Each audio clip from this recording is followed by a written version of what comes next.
we're in a cynical age. We're in an age of disenchantment. We are in an age where it's more and more common just not to trust anything, not to trust anything you see or hear. Um, and if you're, if something is making you feel a certain way, then you're just being manipulated.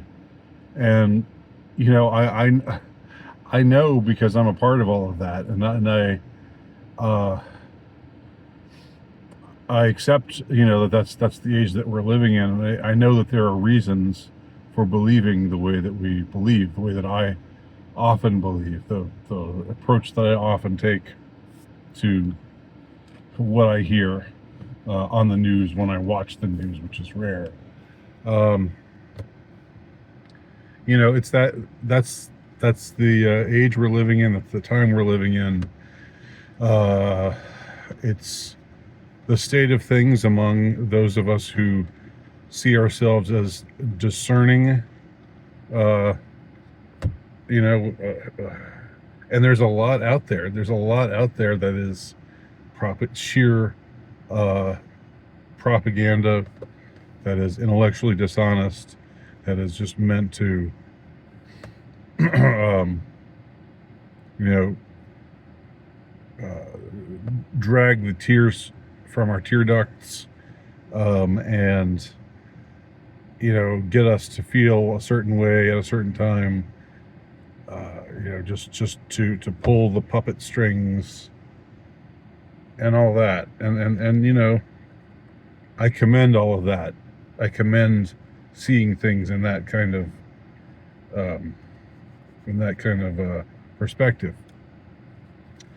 The problem though is, I think that it can lead just to dead ends often, because you have to take some things on faith, because you don't know, you can't verify everything that you see or hear, and anything you see on television might be fake. It might just be done with a green screen behind you. Any act that has been any atrocity that's been committed might just be you know uh, showbiz, might just be special effects. And so I know that there's always going to be there's always going to be a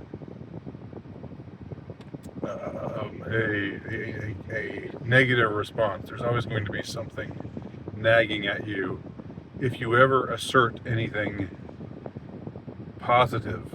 And by positive, I don't just mean positive like happy or optimistic or anything like that, but just anytime you positively say, I believe that X happened, I believe that Y is real, I believe that person Z is being sincere, and isn't just trying to yank at my heartstrings and yank at my tear ducts and get me to believe things that will,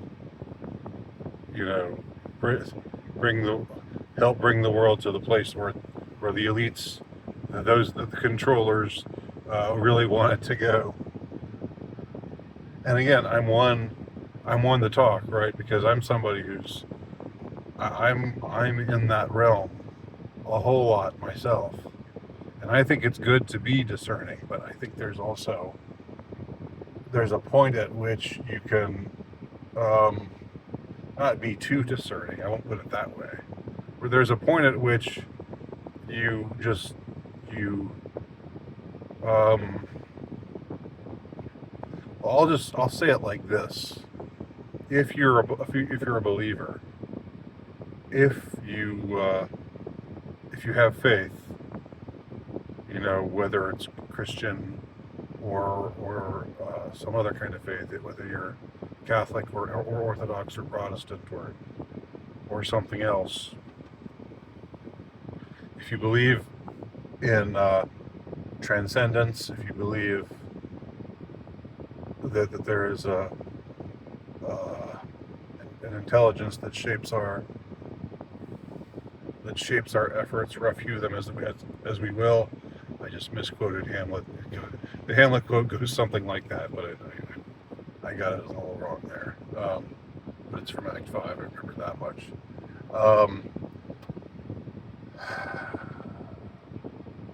yeah, so at some at some point, if you believe in God, then you've got then if you believe in providence, then you believe that by definition, if you have faith, that means that the deep state and the darkness of the principalities, powers, thrones, and dominions, and the demonic forces that control things, those are not all there is.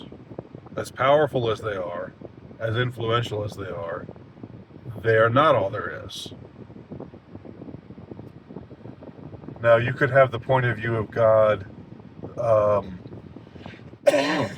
favored by like the Gnostic types, where you just say, well, God's got nothing to do with this world.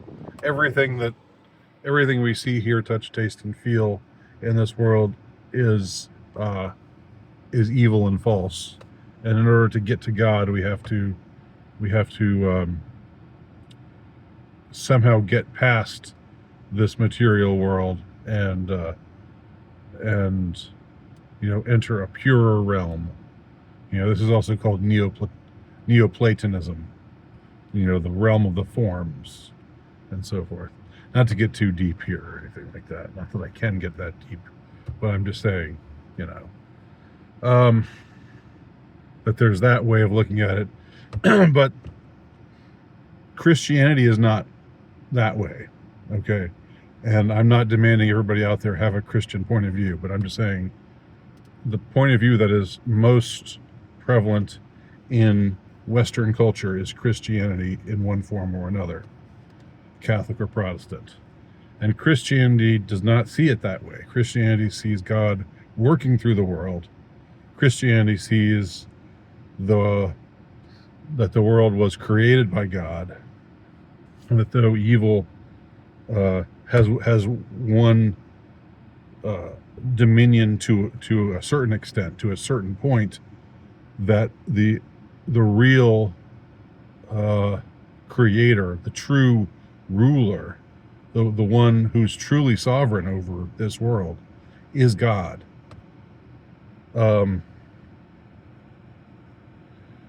So when I say what I'm about to say, I don't know. Just give it a thought. Give what I'm saying at least some consideration before just thinking to yourself, no, it's false. It's another, it's just another form of the evil or the matrix or whatever it is, the power elite, just trying to trick us to go down a certain route. All right, I'm talking about specifically Erika Kirk and the speech that she gave yesterday at her husband's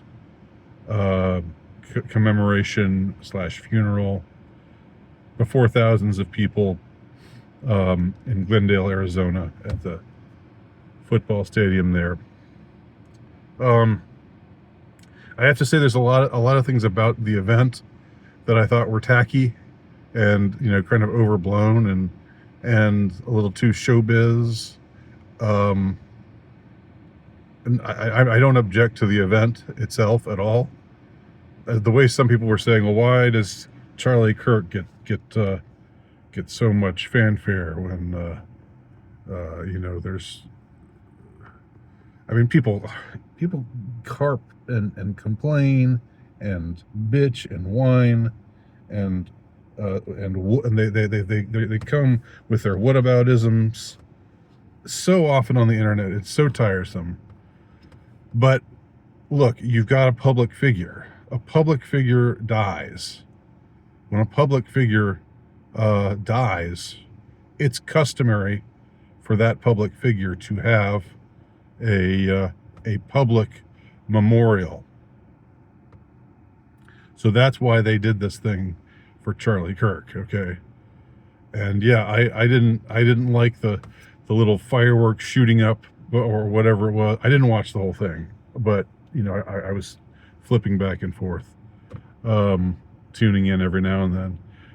I didn't like the, you know, like the you know, the little, they're not fireworks, but I don't know. They looked like it looked like little sparks flying up, you know, to add to the grandeur of the event or something. I just thought that was misplaced. I didn't think we needed to have, you know, all this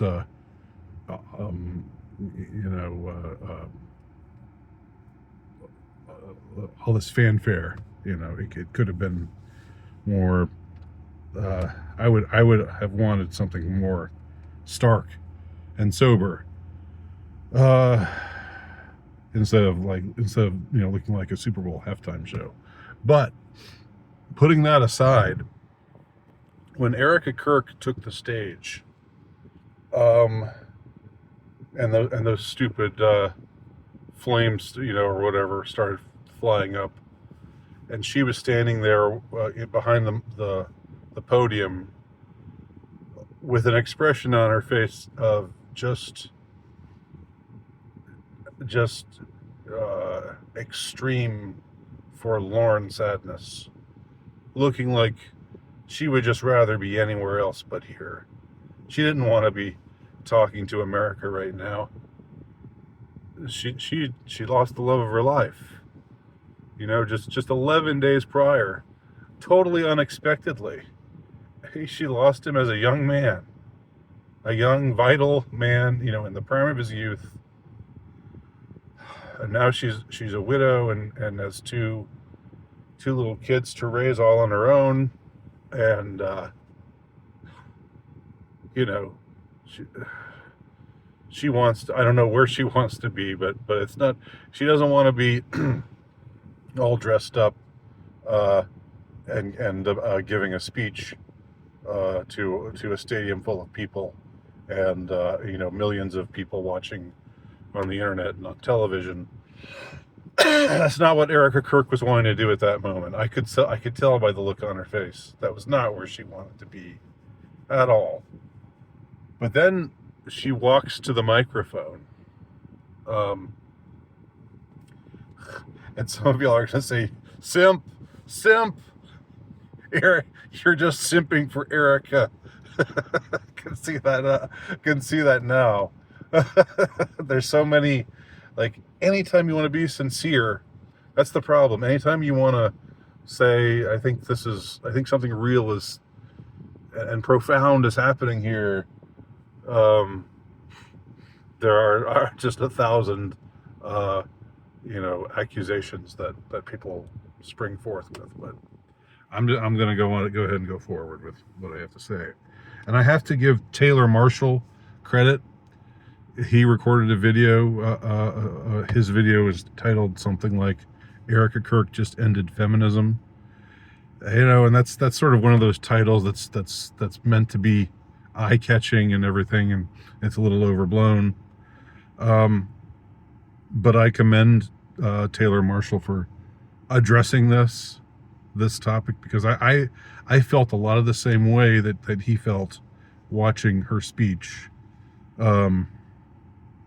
Not that she was ending feminism per se, but that she was able, over the course of her speech, to strike just the right tone, you know, remembrance of her husband, you know, and while she's got to be, this is the moment when she's got to be battling with God, you know, on some level, you just can't help it. You know, no matter how devout you are, when something like this happens to you,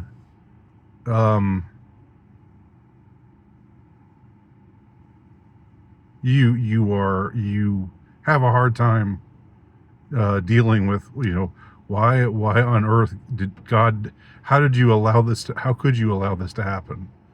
Um, I'm completely bereft right now. I just don't want to go on. I can't go on without the man that I loved, with the man that I love being taken from me so suddenly with no intimation. You know, that's the thing. That's another interesting thing about about the event, about Charlie Kirk's assassination, is sometimes you hear about a famous assassination, and there's some you get the impression there's somewhere a whisper or an intimation that, oh, he sees that it's coming. Like, they say that when Lincoln left to go to the Ford Theater, he said goodbye to his servants instead of good night, and that people thought that was peculiar. This is just something I've heard. There have been other things like that, but but Charlie Kirk didn't seem to think anything was gonna happen to him on that day. You see the video of him riding in his car, riding up to the event, and seeing how many people are there, saying, "Wow, look at that crowd." You know, for him, it's going to be another day, another fun day of doing what he loves to do. And there was no intimation that this was coming. And sometimes things happen that way. We don't know. No man knows the day or the hour. But she got up there behind that microphone at this event that she didn't.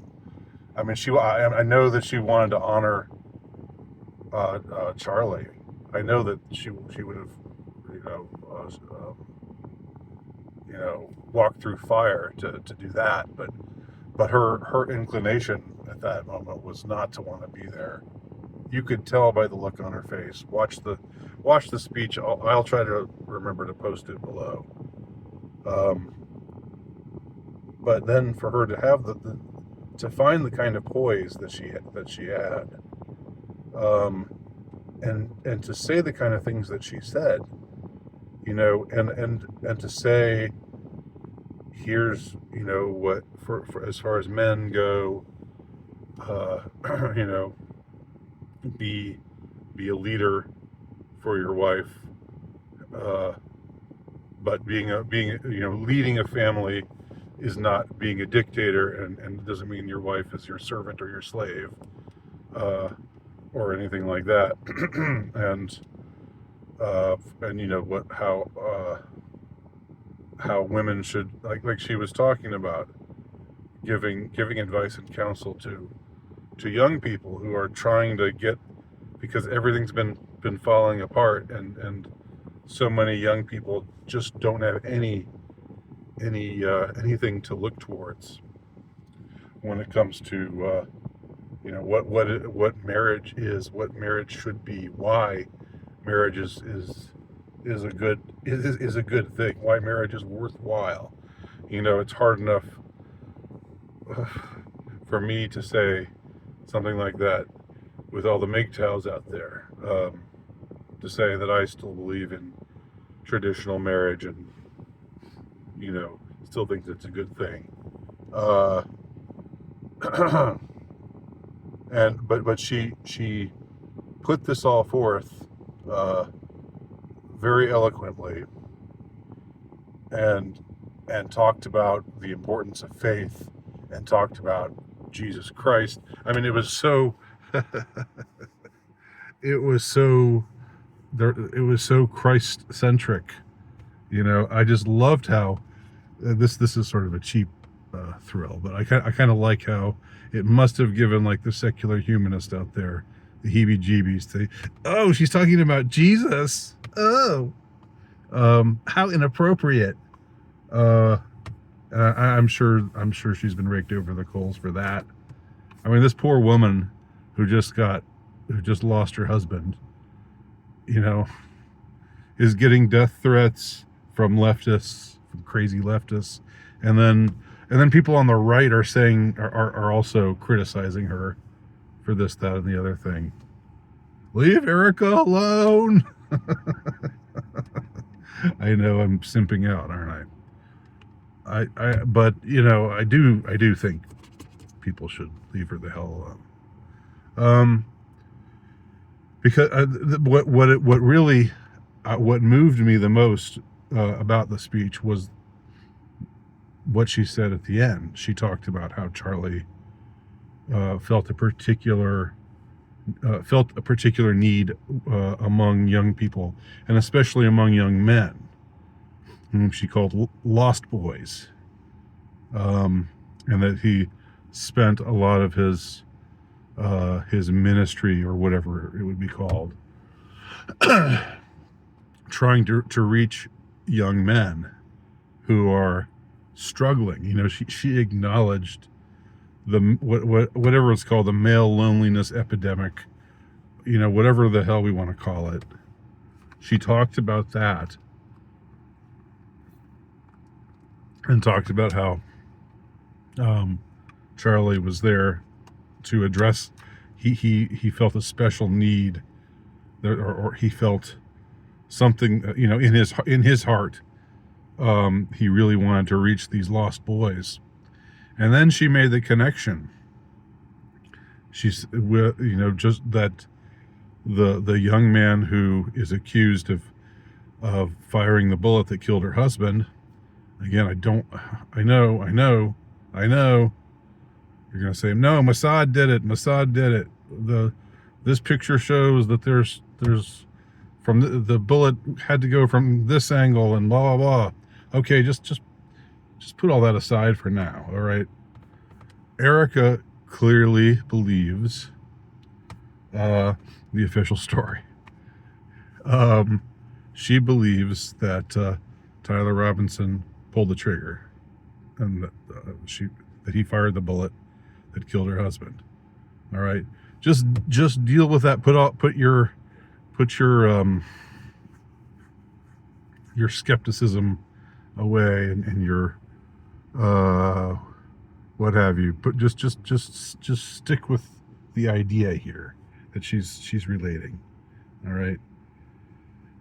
Even if Tyler Robinson, this is the point that I made in my recent Substack article, even if Tyler Robinson was a patsy is still somebody who has some relation to the conspiracy that happens. Just like if Lee Harvey Oswald was a patsy, he was somebody who, had some kind of involvement with, these intelligence agencies, helping them out. He went to Russia as some kind of spy, then came back with a Russian wife, and was doing all this stuff, but was secretly, still working for the FBI or the CIA in some capacity, and then maybe helped,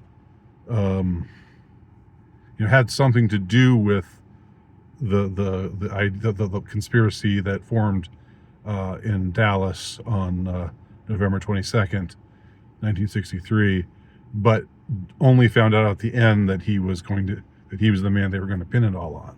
He was going to be the patsy, right? All right. So if Tyler Robinson is the patsy, that means he has something to do with this whole thing. Maybe he pulled the trigger, but maybe he was mentored into pulling the trigger. Maybe there were other gunmen. I don't know. That's not germane to the point that I'm making here, and it's a part of the impediment to talking about what I think needs to be talked about here. What Erika Kirk was saying was brilliant. She made the connection. She saw that Tyler Robinson was one of these lost boys. And he was. You know, everything that you read about this kid. I mean, I know he's an old. I know he's 22 years old. I can't help but think of him as still as a kid, more or less. He looks like a kid. You know, he and I write about that also in my Substack article. Maybe I'll post that in the box below as well in the description. But she says he reached out to young men like him, like the young man who killed him, and then she said, you know, and it was really a struggle to say this, but she said after that, you know, Jesus died on the cross and said, when he was being put to death, he said, "Father, forgive them; they know not what they do." And that young man who killed my husband, I forgive him. And, you know, and then it was such a beautiful moment, I thought. A beautiful moment. But then you go online and getting, you know, well, I really haven't done this, but my impression is that you go online, people on the right are going to say, forgiveness. Why do we have to forgive our enemies? That's what's gotten us where we're at. We need to start hating our enemies and not forgiving them. And look, first of all, you know, if it helps this widow deal with what she's dealing with right now, if it helps her, if forgiving her husband's killer helps her, then that's between her and God, and that's nobody's business. And I don't think anybody else. I don't think it's within any of our purview to tell her she can't do that, or to grouse and complain about her doing that. You know, you can't go around, if you go around just feeling angry and bitter with hatred in your heart, which she must have towards the man who killed her husband. Forgiveness is a letting go of all that. It's a letting go. Forgiving her husband's killer does not mean that her husband's killer shouldn't face justice. You know, shouldn't face consequences. It does not mean that she doesn't hold him responsible for what he did. It just means that she forgives him. The same way that Jesus forgave the people who killed him. That was the connection that she drew in her speech. And it was brilliant. It was a brilliant connection, because Tyler Robinson, you know, like it or not, was the kind of young man who was lost.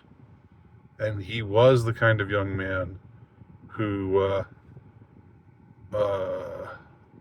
Charlie Kirk wanted to help reach, and offer counsel to. And instead, you know, he was shot. But the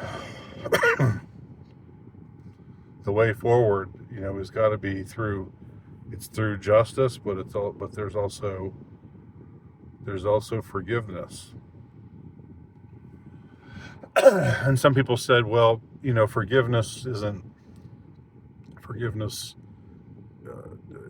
You're only supposed to forgive when the person who sinned against you asks you for forgiveness. All right, technically speaking, you know, Tyler Robinson hasn't reached out to Erika Kirk that we know of and asked her for forgiveness. But nevertheless, like, to see her forgiveness as some sign of weakness or some sign of, it's just so, it's so annoying to me that people would see it that way. That people would see this heartbroken widow give this beautiful speech and end it on such a note as that, which it brought tears to many, and it brought tears to my eyes. And she says it like, well, I forgive him, like, not like I want to, not like I, if it were up to me, I wouldn't, but I know that it's best for me. I know that God wants me to, and I know that I have to for my own well-being. And so in conclusion, I don't know, whether this speech ended feminism, as Taylor Marshall claims, but it was a beautifully constructed speech, and it was it hit all the right marks as far as talking about marriage, talking about men's role in marriage, talking about women's role in marriage, and I don't know, watch it and I feel the way you want to feel, but for me, it's one of the greatest speeches I've heard in a long time, and it'll stay with me. It'll stay with me probably for the rest of my life. That's all. Thanks for watching.